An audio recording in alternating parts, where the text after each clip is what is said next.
Sir, almost 5 years na ako sa work. Wala kami benefits.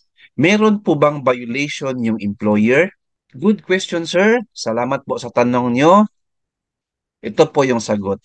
Unang-una, sir, na-mention nyo po, almost 5 years na kayo sa work, right? So I believe po, regular employee kayo. Hindi kayo job order employee.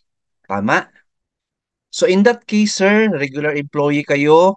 Tapos second, more than 5 employees kayo sa company, tapos wala kayong benefits po, like SSS benefits, pag-ibig benefits, PhilHealth benefits, tapos mga leave benefits po, yung service incentive leave na 5 days, or vacation leave po. Meron pong violation ang employer ninyo, sir. Opo, you heard me right. Meron pong violation. Lalong-lalo po, sir, pag may business permit po yung company ninyo.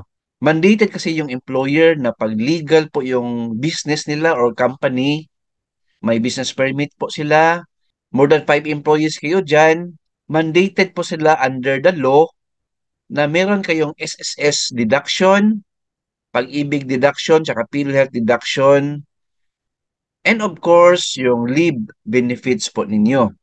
Ayan po. If ever na wala po, sir, may violation sila, refer your concern sa DOLE or Department of Labor and Employment or NLRC or National Labor Relations Commission. Ayan lang po.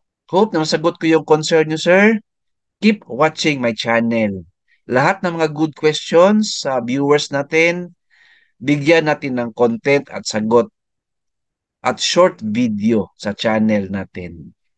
Please like, share this video, and subscribe my YouTube channel. Thank you, God bless, and 2 thumbs up.